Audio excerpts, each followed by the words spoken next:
in Ford's automobile industry, and it goes like this. It's about this humble bumblebee.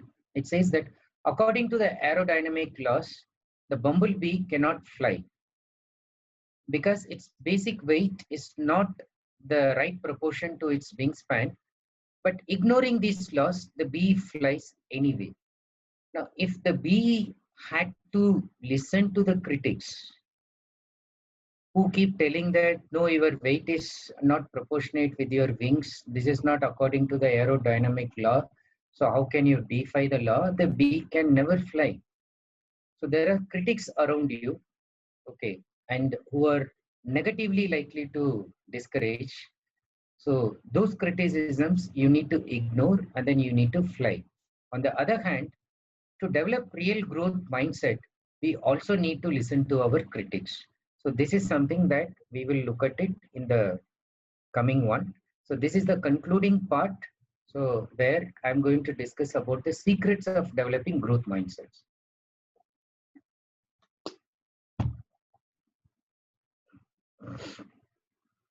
Very quick recapitulation in case some of you missed it. So far, I'm talking about learning mindsets in the previous one, and I put a lot of emphasis on perception, because that is the one that determines whether you will have this learning mindset or not. And if person with a fixed mindset believes intelligence to be fixed, but the one with growth believes that any new field can also be learned if you have this growth mindset. Only by constant practice, one can change established beliefs. And as I said, our mindset is actually amounting to beliefs correlated with habits. And I started by giving some tips. One is hard work, gaining new knowledge, taking risks, facing challenges, working on failure by focusing on different strategies. Always remember the hare and tortoise or the rabbit and turtle story I told you. Nobody is rabbit all the time, nobody is tortoise all the time. We all need to employ the strategies to win the race. And the race is always with us, not with someone else. Use self-talk to eliminate fixed mindset. Now let's look at the secrets, the steps. First one, be like a baby. So in your mind, just go back to the time when you were a baby, and then what are the things that you initiated, and look at a baby. That is the mindset we need to have. If you look at a baby, it's all the time active, proactive, all the time it wants to explore new things, and all the time it's having the growth mindset. When it sees fire, even if you shout, don't touch, it wants to touch the fire. And next time again, if you tell that don't touch, it will hurt you, again it wants to see how intensely it can hurt me. Okay. That is the growth mindset. You say that it is sand, don't eat, it wants to eat and see how it would taste for me. No, it will give you stomach upset, it wants to see how many times it will give. How will I develop immunity? I just want to check. So that mindset that comes from a baby that's never afraid of playing with fire or drenching in rain. So mother is so much afraid that you will catch cold. The moment rain is there, baby goes out and then gets drenched. Or eating mud, chewing slippers. It doesn't matter. But I just want to see how it tastes, how I can develop, how I can learn, how I can gain the experiential knowledge than the theoretic one people are telling me. So as babies, we all had growth mindset, but developed fixity by accepting the views of others on us, such as in India especially, people started telling us, you belong to a particular caste. In this caste, only this kind of profession can be done. You cannot do any other profession. You belong to this religion. So this religious sect of people will do only this. This race globally, remember Hitler. Hitler believed that the Aryan race is the most superior race in the world, and he wanted to extinguish all other races. He thought that old people, gypsies, they are all imbeciles. So they were the first ones he sent to the concentration camp. The belief in racist hegemony, that I belong to this race, so I am superior to all of you. Now, people with this mindset were actually trying to give us the fixed mindset. So even if you feel that I'm having so much of fixed mindset, don't feel guilty about it, because you had imbibed it from the people, peer group around you during your school days, actually. And then they keep on telling you you're suited only for a particular kind of work. You can develop expertise only in the fields where your parents have expertise. If your father is not a doctor, how can you become a doctor? Okay. So those kind of thinking. You will excel if you're in the environment with those conditions, with the given surroundings. It is not possible. Your intelligence can never be improved despite your hard work and determination. Now, at the beginning, I told you, although you should not pay attention to adverse criticisms, in order to develop growth mindset, you need to learn to live with critical people, appreciate their criticism, and take the criticism wherever it is really revealing our limitation as positive and as a positive feedback for further growth. In human relationships, it's normal and natural to like someone who idolizes, who prizes and worships you. Most of the romantic relationships, one person worships, idolizes the other person. But the moment it reaches the pedestal, okay, or when the person realizes that even the idol has feet of clay, which means that I kept you on the pedestal, but you are just like any other normal human being. The moment the disappointment comes, criticism starts. So normally they say that in relationships, if you really want to develop growth mindset, it's not to be always let you surround with people who always worship and always praise you. Because if the other person is always keeping you in the pedestal, the relationship can reach towards stagnancy. It will not let both people grow. In growth relationship, partners need to be critical where required. Okay. It's not critical all the time. You give praise, but at the same time, you need to be critical when and where it is required. It's only by giving a realistic picture of one's achievements and shortcomings and by accepting it positively, relationships will thrive. Now, the next important thing towards developing a growth mindset is do not believe in negative stereotypes. Do not be vulnerable to stereotype threats. What are these two terms? Negative stereotypes and stereotype threats. Now, stereotype itself is a reductive fixed image or oversimplified opinion that categorizes a group or an individual in a generalized and prejudiced manner. In India, we say that, oh, people from this group, this region are always political. So people from this region of the country are always stupid. So people from this part of the country, so they are always aggressive. So we try to stereotype depending on food habits, depending on behavior, depending on the way one thinks. But we also try to stereotype depending on our own experiences. For example, let's say I went to the bus stand and then I was sitting inside a bus and I see a person very nicely dressed, neatly dressed, but this person comes and tells me that his wallet has been stolen and credit card, everything is gone. There is no money to go back. And then he's asking me to give 5,000 rupees. And then I give 5,000. He's saying that he has taken my email ID, bank details, said that he'll send the money as soon as he reaches. But after a week, after a month, after a year, the money didn't come. And I eventually realized that I got cheated. I was sympathetic and then he played on my sentiments and he cheated me. Next time I'm in the bus stand sitting in another bus, another person very nicely dressed comes and tells me his purse is stolen and he needs money to go back home.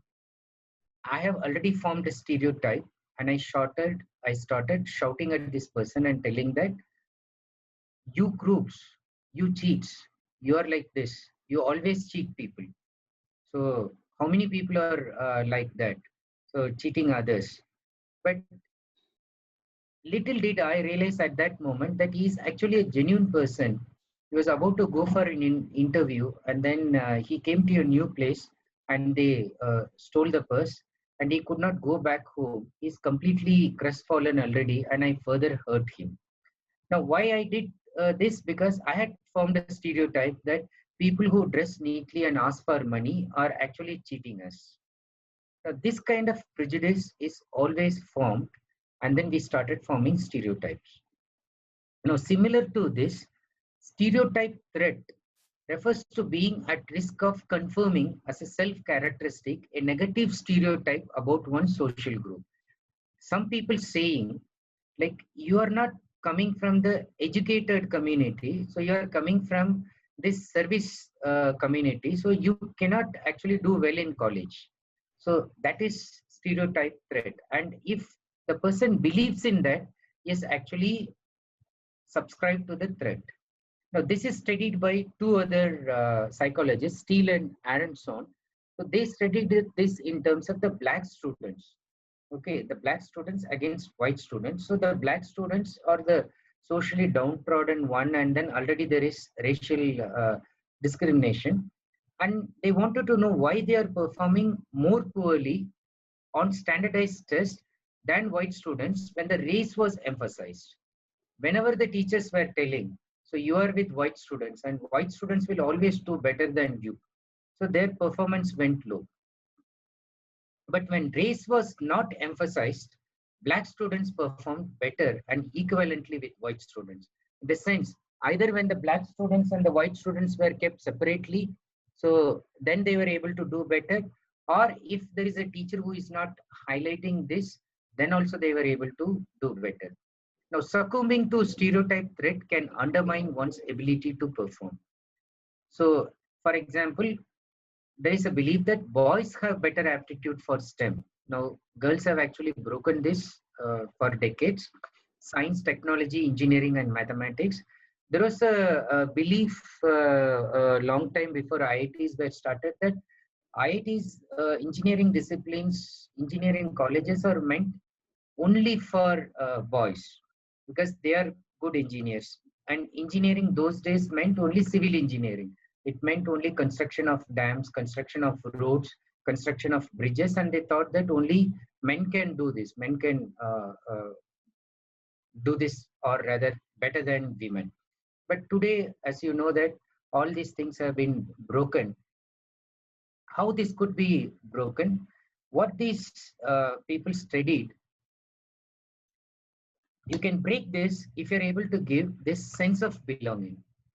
And this is very important for teachers. There was already a talk on the ethics for teachers. One thing I would say is that this creating this sense of belonging is also very important if you want to develop growth mindset. Now, how do you do this? Okay, so this was studied by Catherine Good. They identified that in a group there is where there is a mix between males and females. There was this difference in mathematical ability. Women's appear to lack desire and to do this, and mostly that was to do with the sense of belonging and not to do with genetics.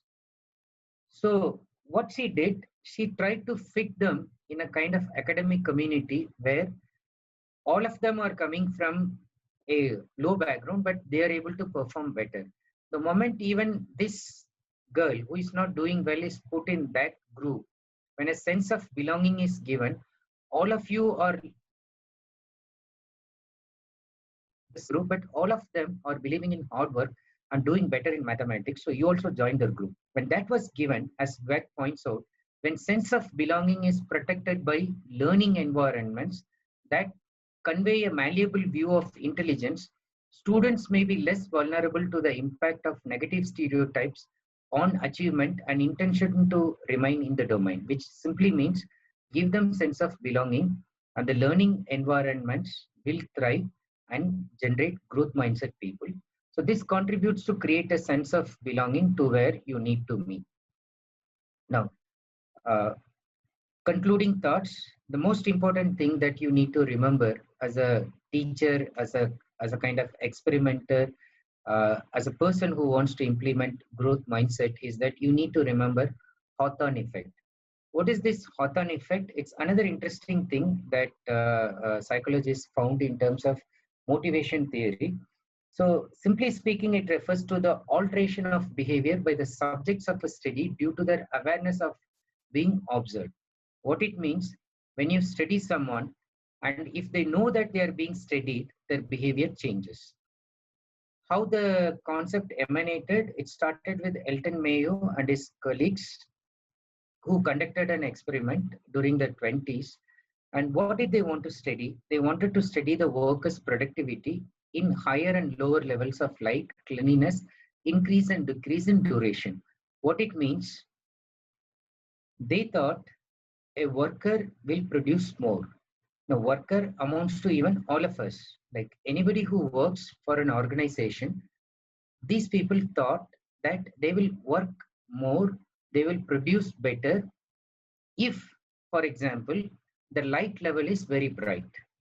If they are kept in very bright light, they'll work better. And if they work in dim light, the productivity will reduce. If hygiene is maintained, they will work better. If it is not maintained, they will not do well. If cool environment is given, AC is given, they will work better. If heat is increased, the work will reduce. If they are made to work longer hours, they will produce less. If they work shorter hours with lot of gaps, they may work better. Now, these were their surmise. This is the hypothesis with which they went to conduct the experiment. So they selected, because the company had a lot of men and less women, they selected the small women group, but they selected all the women who were working in the company and they started experimenting on them. Now, what happened in the experiment, the results actually surprised the experimenters and they changed the direction of the experiment. What happened?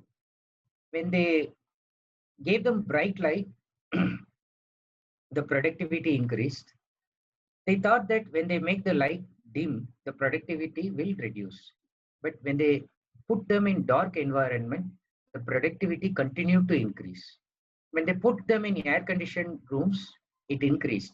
When they increased the temperature, made them work in no fan, no AC room, they thought productivity will go down, but still it increased. They altered the duration, it increased. No matter what, they put in hygienic condition, it increased. They put them in dirty, foul-smelling environment, it increased. They were so surprised. They wanted to know what is it that is motivating to keep on increasing the productivity.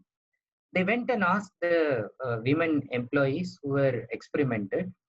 And then they honestly said that, first of all, when you selected us, we thought that we are a kind of elitist group.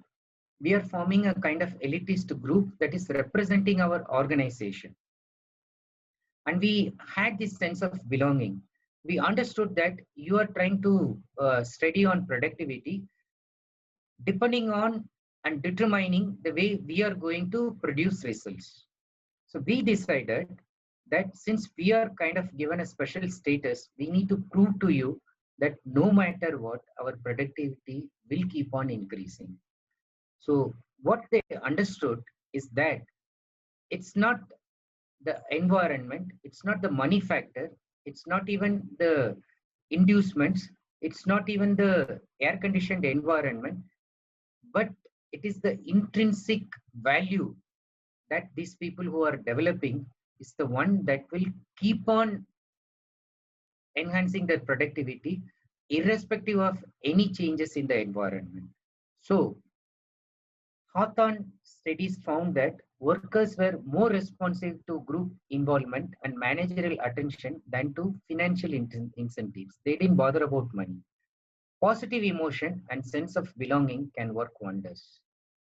Now, towards the conclusion, very quickly, I want to give some suggestions, especially for teachers. And when I say teachers, 525. It doesn't mean that the teachers who are actually engaged in teaching, inculcating knowledge, but anybody in the position of teaching someone, uh, a brother telling the younger brother, parents teaching their children. So note for teachers in a very general metaphorical sense. So how to inculcate growth mindset in students, in your children? Use price. So you need to price them, you need to appreciate, but at the same time, do not overprice and give them false hopes. Why? You should not price smartness. You should not price genes. Oh, your father was a brilliant student, so you are also bound to be a brilliant one. Do not price the genes. You can say your father worked much harder than you. So that's why he reached the distinguished position. Do not price inheritance. Do not price background, but price hard work, price perseverance, price the efforts taken, and avoid criticism. Criticism here, in the sense, the blunt criticism that's hurting others. And if you need to offer criticism, do not criticize before others. Do not compare with others. Offer it in the form of feedback for further improvement. And if the students are already in the growth mindset, they'll be very happy to take your criticisms. You can be critical, if at all, for the lack of efforts, provided you are a willing person to give more chances till the target is achieved. Keep giving them chances, one more, and one more. In the COVID lockdown, I also wanted to develop my skill. So I found out that there are many courses from the Ivy League universities, like Yale University started offering free courses. So one of the courses that was offered freely and that was very much interesting and appealing to me was the science of happiness. So I did the course and I'm like towards the end of it. And one thing I realized that the pass mark in the course is 84. Okay, you need to get 84 or at least 80 and above. So once I get 84, then they say that, okay, you're good. Now, if I get, let's say 60, I will not be told that I'm a failure. I'll be told not yet. I'll be told that you have not yet achieved the target. You have not yet reached the pass level. They'll give one more chance. They'll say one more chance, but go to the lessons again, see where you have missed. This question is wrong. Identify the correct answer. Okay. So in the next one, you are bound to improve. And again, if you fail, one more chance. So the point I am making is, do not write off the students, write off the learners if they fail in something. Give them the long rope, the longest rope possible, and use the policy, not at, till you reach the growth rate, till you reach the target. Now, as we conclude, take a quick look at the bent lines in the picture and how many bent lines are there. I'm going to change it very quickly. You look at the bent lines and look at the number. Now, the answer is not the number. I rather deliberately asked you a question to create a mindset to look at the lines as bent. But if you look at the line individually and carefully, they are not actually bent lines. They are rather straight lines. Okay. If you look at them very carefully, each one is straight line. It's actually creating an illusion that they are bent. Especially you get a feeling when the black part comes, you have a feeling that it's bent, but they're all straight lines. Now, this is one simple illustrative example to tell you that this is how we look at others all the time. And all the time we judge, we jump into conclusions that something is wrong with the other person. And human mind has a tendency to find fault with others. So before you judge, try to take their perspective and try to doubly check, is it my mind that has a wrong perspective, and is it my mind that is looking at what is straight in the other person's mind as something that is bent. So what are the questions that will activate a growth mindset? What is it that you can ask after the lecture and you can keep asking? So first thing is you need to change your mind voice, the negative mind voice, and automatically it will ask you, make you to ask the right question. And some questions I have listed from the book on mindset. So you can keep asking this from this lecture and from anything that you learn. And even if you don't learn and you fail and you ask in that experience, what can I learn from this? What steps can I take to help me succeed? Do I know the outcome or goal I'm after? What information can I gather? Like yesterday's talk also, the speaker was telling you, once you decide that you're going to publish, collect the information, collect all the relevant information.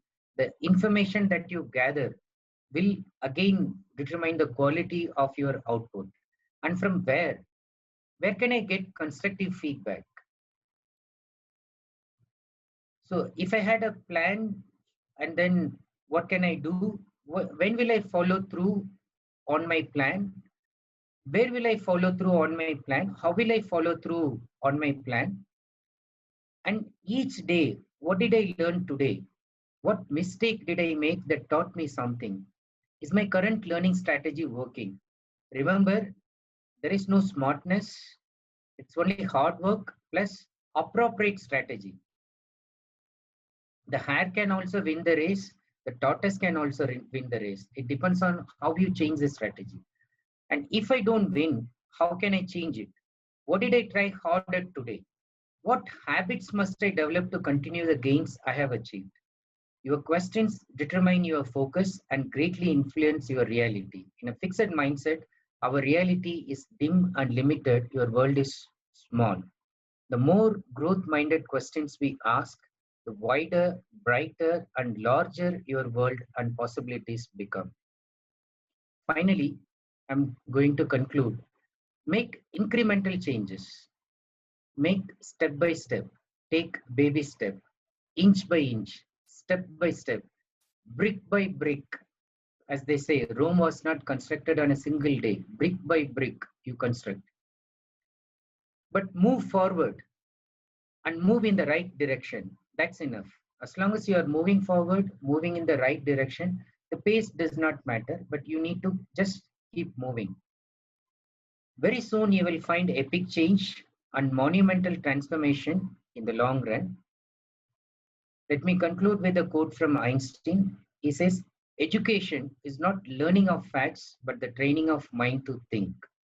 Hopefully, with all the inputs in this lecture and from my experience, whatever I have shared, I hope I'm helping you to train your mind to think in terms of developing the growth mindset. And apples fall on all the head, but one apple made Einstein change the entire universe by thinking. And when that apple falls on us, all it needs is have the receptivity and growth mindset. And as I said, I hope I'm able to initiate that receptivity. So these are some of the books. Already I have shared the PPT with the host. They'll be sharing it with you also. I'll be happy if you explore on your own, and I've given ample examples. Just see whatever interests you, read it, and then try to develop this growth mindset. Thank you so much once again for giving me this opportunity to the host, Dr. Ramasubbu and his team, the secretary, the principal, the entire team from the college as well as the IQA C team. So I'm open to questions now. So feel free to ask questions. I think the hosts are already ready to Yes, sir. moderate. Yeah. Yes, sir. And I don't want to say anything because I know well, because you did justice to the invitation. And I've been closely following you, Anand. But I would like to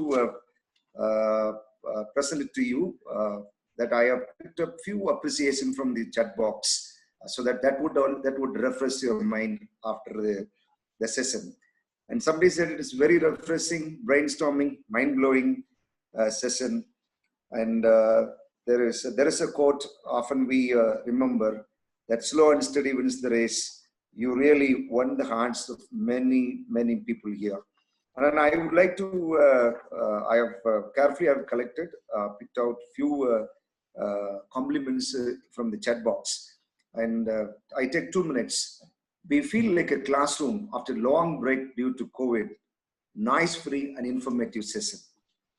This is one of the best presentations and the best presentation in the FDP. And one of the sisters from Fatima College made a comment that no wonder you have such a big fan following. And such a refreshing topic and effective presenter. Such a refreshing topic and effective presenter. Thanks for bringing him. Definitely booking for a session at Fatima College. Excellent choice, brother. And you would be surprised to listen to the comment. And this is from a special person to the institution and to you. That is Urvashi Kaushal Madam. And she is present here and very inspiring. This is the comment from Madam. Very inspiring and full of practical tips. Thank you for making us understand our problems constitute mindset. And then apart from these compliments, we have plenty of questions, volumes and volumes of questions. Now, this is the question and answer session, and it is over to Professor Vimala. Before we go to that, I'm extremely grateful to all the kind remarks and positive comments. One thing I want to tell you, in all the presentations that you have appreciated, there is no smartness or something that is coming from gene. Subbu knows very well, I'm actually not coming from professor family, very well educated family and all that. So maybe mother stopped at 5th standard and father maybe 7th or 8th. He's not even sure about that. But the thing is, just whatever I am telling you, hard work, the attitude, the growth mindset, and then the efforts in the presentation. I should tell you without boasting myself, like I sometimes sit with one slide for hours. So even the thank you slide would take at least just half an hour. There is nothing in that, just a thank you. But I just want to see something from the slides. I just want you to experience what I'm trying to tell you. So that time that is spent, although sometimes it goes just in a minute or so. So that is important. So that is what I was pricing Subbu also, this quality consciousness. So that we need to inculcate, and then the growth mindset will also come automatically. So I don't want to talk more. Let me look at the questions. Yeah. Over to Professor Vimala. Yes, sir. So thank you, sir, for giving me an opportunity to moderate this question and answer session. Yeah. Sir, Dr. Ravichandran, sir, this is really a wonderful session. The comment that was shared by our coordinator shows that how awesome it was. Thank you, sir. And coming to the questions, we have nearly 25 questions, and let us see how much we can answer. Actually, I'll answer very quickly, and I would be happy I can answer all. And yes, I would suggest that if those who want to leave, they can leave.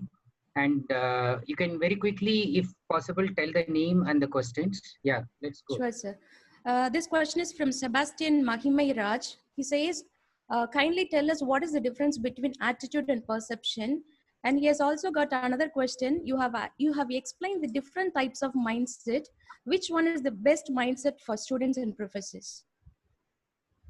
So second question first, obviously the growth mindset, the learning mindset is the best mindset we need to inculcate. That is the entire talk about. Uh, the first one, attitude and perception, they go hand in hand. So depending on your attitude, you perceive things. Like, for example, a speaker, if you have a negative attitude about that speaker, let's say you don't like the speaker, obviously you will perceive only the limitations in the talk. Okay. So it goes hand in hand, but perception sometimes is coming through the senses. Like I gave you the small picture example. So what we perceive that time was through our eyesight. Okay. So sometimes even irrespective of the attitude, we need to have wrong perceptions. So people look at things and then do not perceive reality all the time. So we need to always doubt our perceptions. So that is very important. Yeah, next one. Thank you, sir. This is from Madam Bharathi. Do our mindset is the reflection of our attitude? Attitudinal aspects may influence our mindset, isn't it? Yeah, it's correct. Yeah, I said that one of the synonyms for mindset is attitude itself. So the attitude, for example, the teacher has for the children.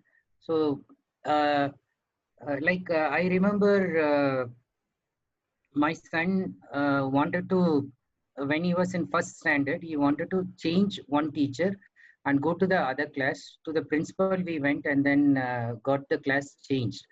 But then the reason why he wanted to change is that the teacher was always going to the class with a scale, with a ruler, and threatening that she'll beat the students if they don't give the answers. The principal said that the teacher has never beaten any student. She always keeps it.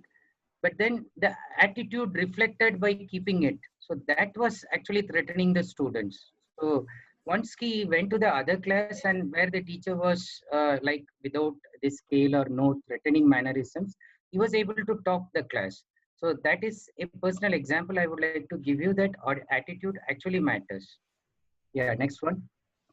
Yes, sir. This is from Dr. Sivasubramanian. She has got three questions.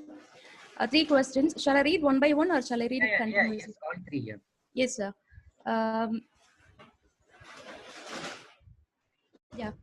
Can fixed mindset be changed at any age? Is age in any way correlated to the ability to change? This is her first question. Okay, I think let me answer here. Something I implied, but I forgot to tell you. Growth mindset can happen anytime.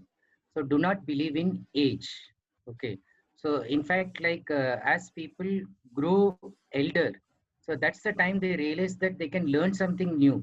Okay. So conversely, people also become more and more conservative and more fixed. But it's important that as you grow, so you can grow better. This is something you should keep in mind. So there is no age limit as far as developing growth mindset is concerned. Yeah, next. Yes, sir. Her next question is, how to ensure that this habit is broken, that is, it is not reverted back? This is also a very good question. This would take to another seminar about habits and forming good habits. There is a very famous book by one James Clear titled Atomic Habit.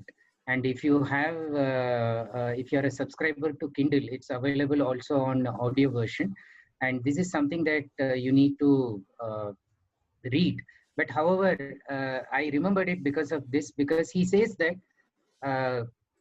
on the one hand, people say that, okay, we form a good habit. Let's say some people like Robin Sharma says it will take 47 days for you to form a good habit, like getting up 5 a.m. in the morning.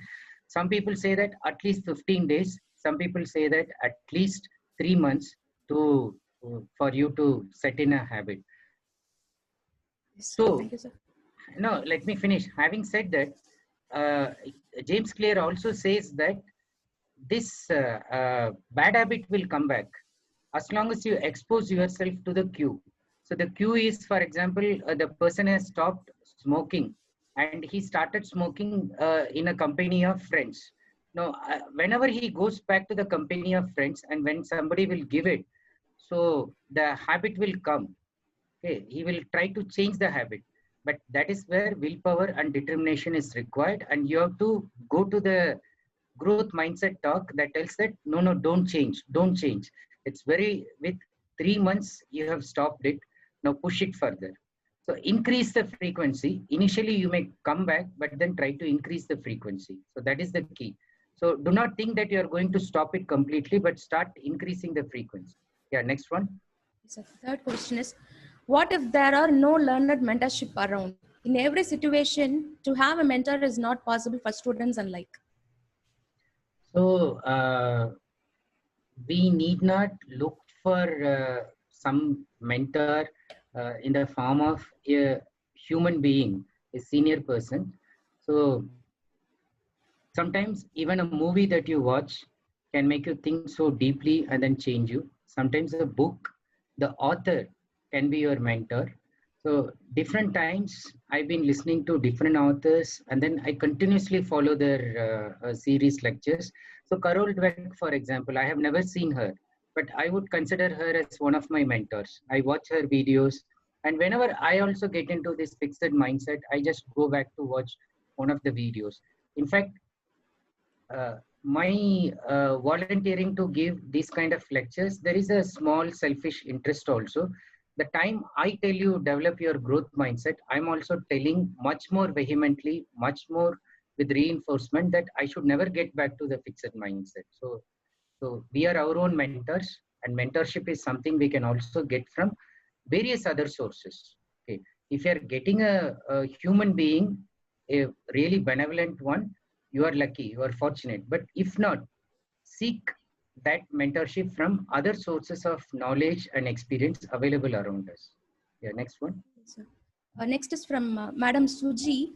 Her question is, growth mindset people sometimes get frustration at the time of facing challenges. What to do to overcome that, sir? So first of all, I would say uh,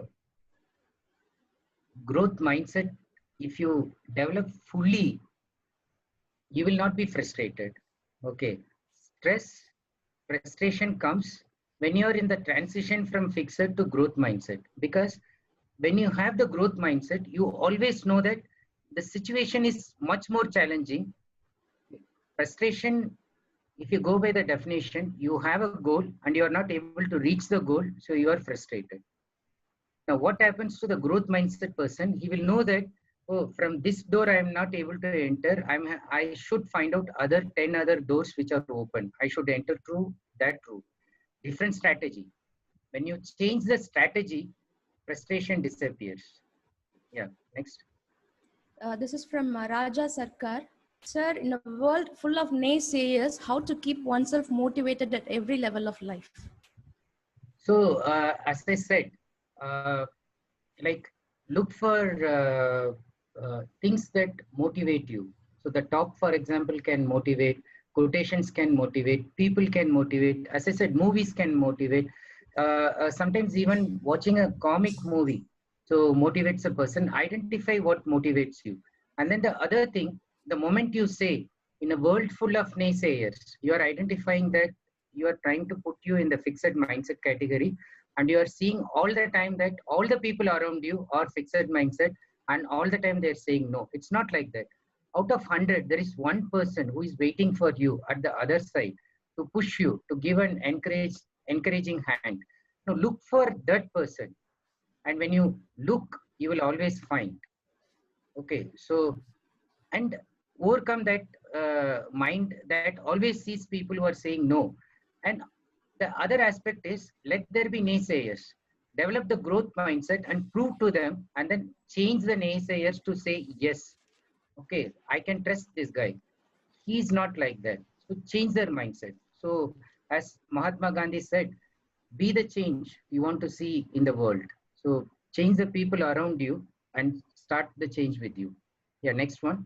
Thank you, sir. Next is from Anita Mutkana. Her question is, we find fixed mindset people around us who harass the people. How to avoid them? So like, must understand that the people who harass others, obviously they have fixed mindset. They are in a position and they think that the position is meant to harass others. One thing you should learn from that situation is that when you reach that position, so you should not be like this person.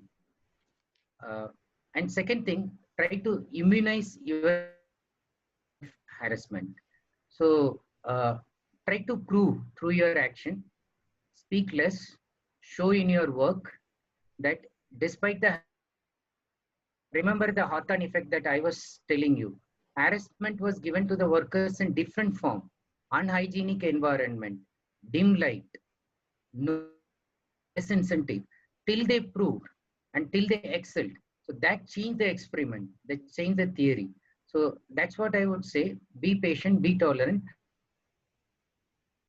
For example, supervisors and students. So there is a supervisor who is known for harassing the research scholar. Okay. Now the scholar harassed by the same supervisor.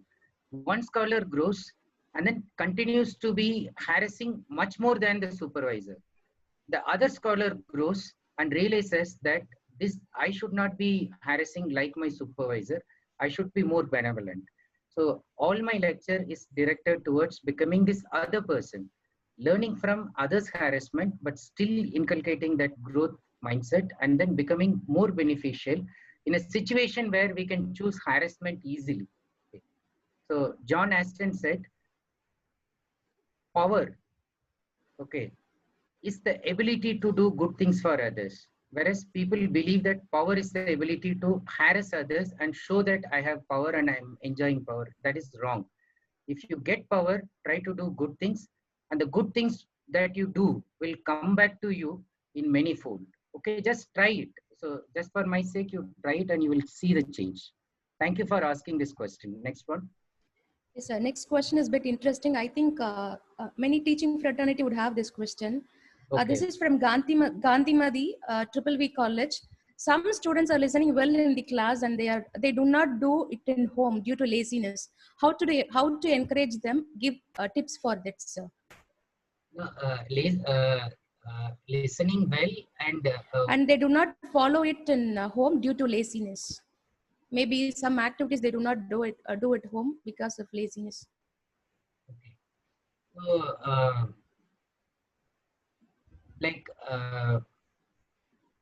see, there are 2-3 things. One is like the teacher's attention. Okay. So I'm assuming that, so if I'm taking this aspect of growth mindset thinking, so I said that laziness itself is lack of efforts. Okay, this student is obviously taking less efforts in paying attention to the teacher. Okay, what can we do? One is directly spend some time with the student or the group of students and identify what better can be done to make the class more interesting, to make the person do something interesting. Uh, different things can be tried. Assignments, instead of giving a boring assignment, sometimes give a film review. Okay. Instead of giving something so dry and monotonous, so tell them to analyze cartoons. Tell them to, for example, in the communication courses that I teach, I make them analyze 5 jokes and then try to explain in communication point of view how the jokes are actually evoking humor. The point I am making again is change the strategy. And the teacher is always supposed to be a motivator and try to see how you can change. I honestly ask criticism. Why is it that you are not able to listen? Today, the challenge for a teacher is all that we have in the form of knowledge is completely available in Wikipedia, and just by clicking the mobile, they can know everything. Now, what is it that the teacher is bringing to the class? One is something that today the students have realized by sitting at home is the liveliness, is the enthusiasm that the teacher is bringing, plus the motivation, plus the inspiration. So try to seek how you can inspire, change the strategy. Today, the other thing that is becoming so popular, which maybe like Subbu is planning, we'll have another FDP on teaching methodologies. One thing that is becoming so popular is this flipped method of teaching. What do we do in the flipped method of teaching? Whatever is done in the classroom is done at home. That means in the classroom I teach. So I record the videos and give it to him. So I tell them, you watch it whenever you want to watch it. But whatever you do at home, the assignment that I give, you're not doing, you do it here in the class. So you do it in the form of assignment. You sit here and write, I'm helping you. You come and do role play, I'm watching you. Okay, so whatever is done at home is done in the class, and whatever is done in the class is done at home. Of course, it needs a lot of efforts. The teacher needs to record the video. It has to have some quality. Sometimes when you start recording the video, you realize that in 15 minutes, whatever you planned got over for a 1 hour video. So these are some tips, change strategy, continue to enhance your role as an inspirer, motivator, that will, and then seek feedback. It's the students who teaches a lot, and always be a learner, even if the students are the ones who are teaching us. Yeah, next one. Thank you, sir. Next question is from Manita Chelian. How to avoid negative mind voice, sir? So, negative mind voice, negative people, there's no way you can avoid them. Okay, negative mind voice particularly, all the time there is this positive mind voice is also coming to you. When negative mind voice is telling you, for example, you cannot give a talk on, let's say, Zoom. Okay, negative mind voice is telling you. Or it's telling you that you cannot even give a talk for 10 minutes before audience, negative mind voice. But there is also a positive mind voice that is telling you that you can try, you can give a try, you can learn from this situation. Now, what we normally do is determining whether we have the fixed mindset or the growth mindset. If we have the fixed mindset, we will decide, we will follow the negative mind voice. When we have the growth mindset, we will see, just like Mahatma Gandhi's example, the first talk given by Mahatma Gandhi was an utter disaster. He planned, he mugged up, and then in the school he was supposed to give that oration. He was not able to deliver it. He could only mumble. But you know, how could he become a world-renowned speaker? That was just by believing to the good voice, thinking that I should listen to this and then I should change myself to change the people around you. So the good voice is always feeble, very weak. The negative voice comes repeatedly. By listening to the good voice, it develops more strength and it becomes stronger. The more you listen to this good voice, slowly the negative voice will become feeble. And in due course of time, the negative voice will decide, this person is so strong. Even if I raise my voice, this person is not going to listen to me. So let me allow the growth mindset voice to dominate. So let me sit quiet. So the challenge is to quieten this negative mind voice by not listening and by keep on listening to the positive mind voice, the good mind voice. Thank you. Sir. Next one. Next question is from Dr. Kalidas. Okay. Two more questions. Yes, sir. Whether a fixed mindset is associated with more mental health problems in teenagers. Repeat it. Whether a fixed mindset is associated with more mental health problems in teenagers. Whether fixed mindset is identified. Associated with more mental health problems in teenagers. What they say, normally they do not associate with health problems, but invariably, if you look at people who are suffering from depression, so people who commit suicide, if you talk to them and if you discuss with them, you will realize that they have a very rigid fixed mindset. So like we also have a counseling system, how I also counsel students. And then I also try to inculcate a growth mindset and I give lot of examples. So one day I spent almost half day for the student who was so depressed. and who was not even making call to the mother. There were 47 missed calls.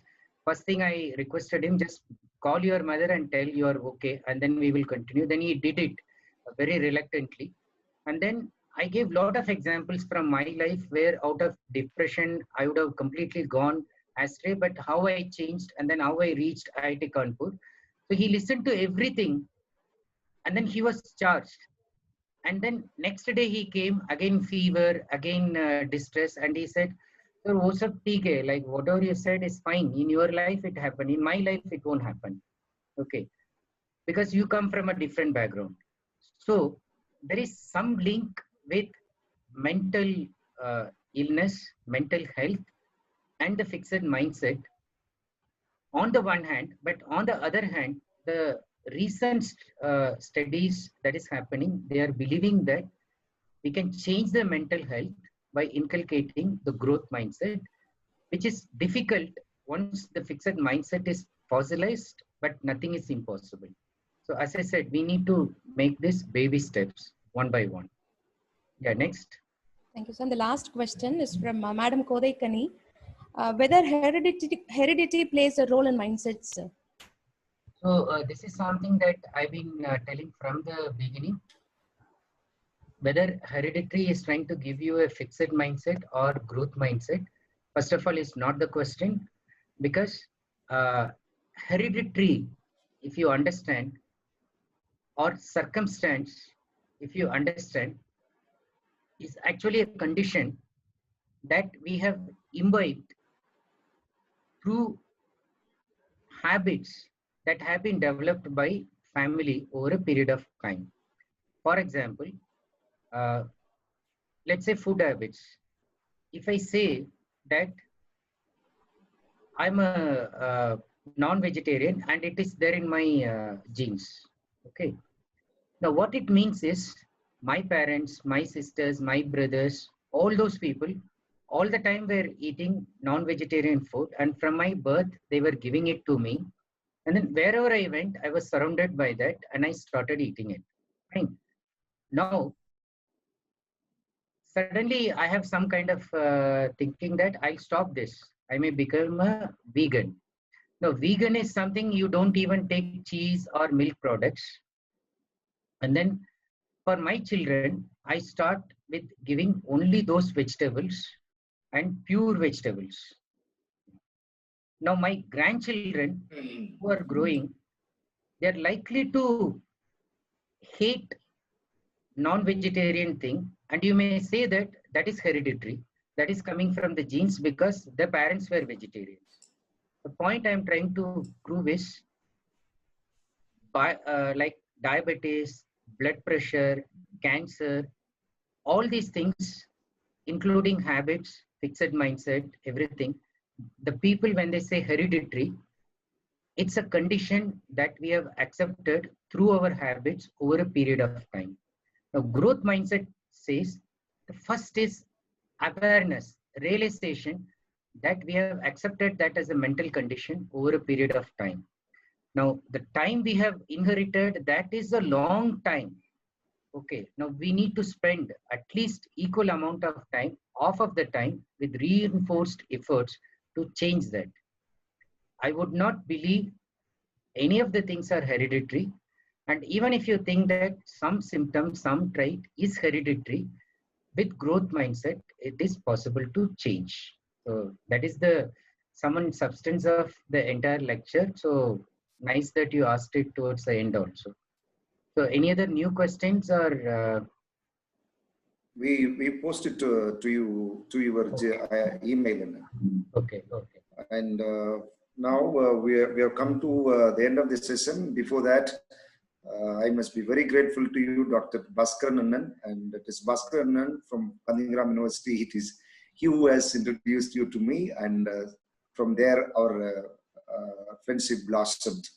Now, as you come, Bhaskaranan is also one of the well-wishers, and who is also very known to our Secretary Sir. And Secretary Sir would like to have a few words with you before the session. Yes. Yes, sir. Yes, sir. Really, this session is very useful to the teaching fraternity. I think so. Hmm. I hope this session has. I should give credit to you for one thing, that no secretary will sit through the entire session. The time that you are giving is something that is motivating your colleagues. So when I asked them yesterday, this is a secret that I'm sharing it with you. When I asked Subbu yesterday, what is it that is motivating you and you are trying to ensure that quality is there, and yesterday almost 1.5 hours, 2 hours we spent in ensuring that nothing goes wrong in this. Okay.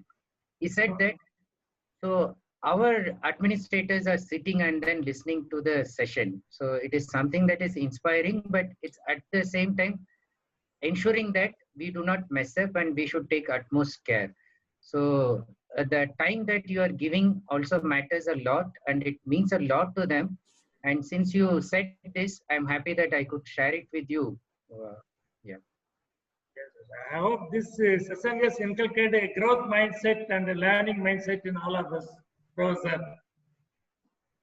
And your approach has encouraged us to view the problems with the different perspectives. And I always rely on growth mindset people, Professor. And particularly people like Ramasubaya. Thank you, sir. Thank you, sir. Okay. I have a group of people around me. All have growth mindset people. That is the success of my institution.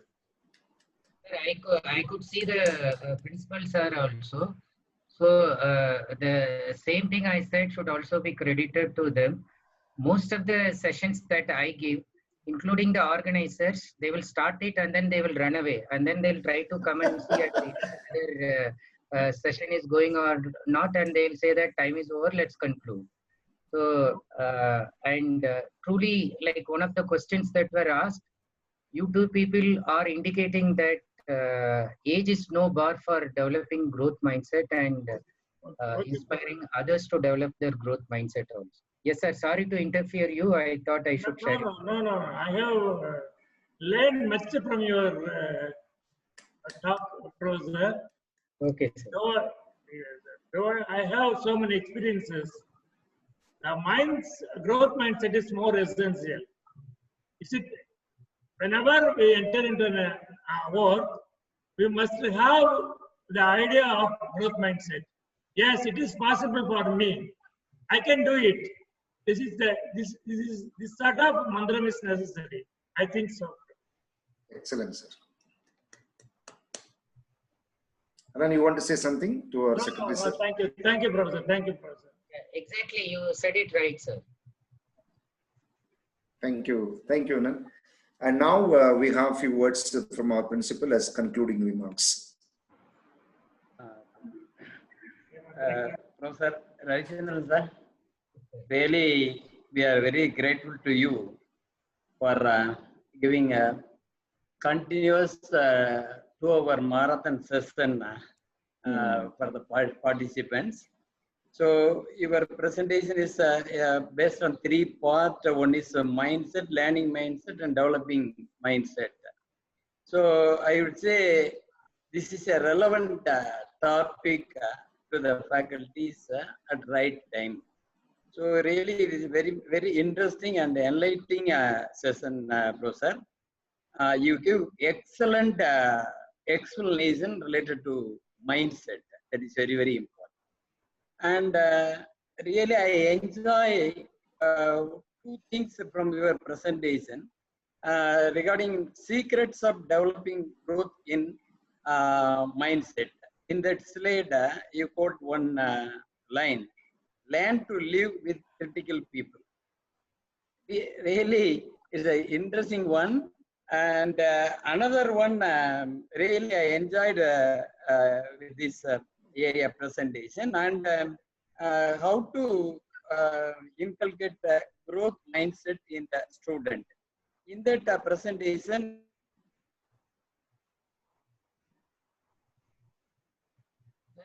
Sir, your voice is breaking, cracking, sir. Sir, check your audio.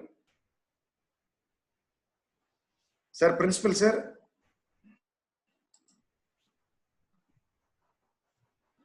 Principal, sir.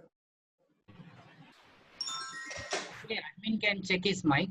Yes, he has come in, sir. He has come in. Okay.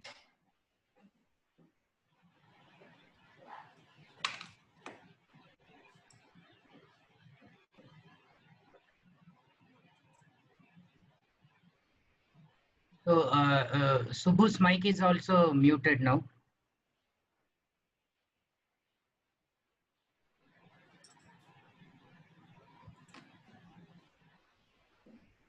Hello.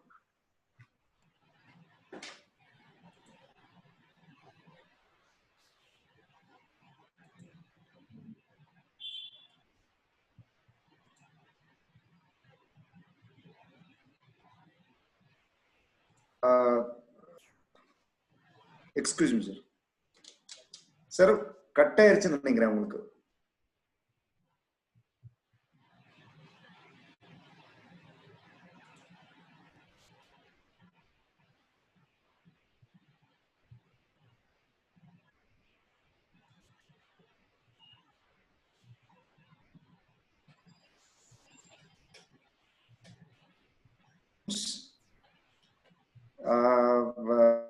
Sir, Ravi sir, he has got some problems, I think, so he asked us to continue it. Now, yes, sir, we'll continue. Now, we'll end. We are before we end the session. Now, I request our IQAC member and professor from BBA department, Dr. Sophia, to propose formal vote of thanks. One quick clarification. Yeah, Dr. Bhaskaran is still there. Anand is here, I think so. He is very much present. Sophia, Suresh, can you find him out? So, let me also record my thanks in introducing you. So, Yes. Due to the hectic schedule, I am not able to call him, but in one of these days, I'll call and talk to him. Yes. And I hope Professor Kalidas was the one who was also asking my question. He was also my teacher. So, No. He is not that college. He is from Arladandar College. Okay, fine. Close friend of mine. Okay, no problem. Yes, I convey regards to Bhaskar Nandan, and you also speak to him personally. And now it's a time to propose vote of thanks. Thank you, sir. Thank you, sir. A warm good evening to all. I deem it a great honor and pleasure to propose vote of thanks on this occasion. I thank the management, particularly our respected secretary, sir, and our beloved principal, sir, for giving me a chance to be a member of the internal quality assurance cell of our college and be a part of this 6-day online faculty enrichment program. I thank Professor Dr. T. Ravichandran, his cynosure of this FEP. Of course, he has mesmerized all the participants across the globe. This 6-day program was arranged in a single day, and we could make it a grand success. It's all because of the guidance and assistance of Dr. T. Ravichandran. He has been associated with our institution and a close friend to our IQAC coordinator for a long time. Sir, you are the most sought after resource person, and I'm surprised to see your biodata runs to a thesis. Yet you seem to be unassuming, simple, and human. You are a pillar of strength and support to our institution. You are one of the well-wishers of our college, and thank you for your consistent support to the institution. You are a teacher with rich experience. We had been waiting for this August occasion, and there is no doubt that the participants would have been richly benefited and de-stressed themselves by your experienced and enlightened talk. Once again, I express my sincere gratitude to you, sir. Thank you. I also thank Dr.Urvashi Kaushal and Dr. Rubendra-Singh, who have been witness as one of the spectators of this session. The program is huge success because though your sessions are over yet, you want to be associated with the institution. I thank both of them. Then I thank all the participants across the globe for your constant love and overwhelming responses. The IQAC is very much concerned about your happiness and satisfaction in all the sessions. We are encouraged by your spirited feedback. Thank you for your trust and love on IQAC and the institution. Then I extend my gratitude to Dr. A. Ramasubaya sir, IQAC coordinator, for encouraging us by meticulous assignment of tasks to the team for the success of this program. Thank you, sir. I also thank my colleagues from our college for their enthusiasm and active participation. Thank you all once again. Thank you, sir. Yes, Anand. You want to speak something, Anand, before we conclude the session? Thanks to all of you, and then it's like I don't know how much impact it had for your audience. It has become a very memorable day for me.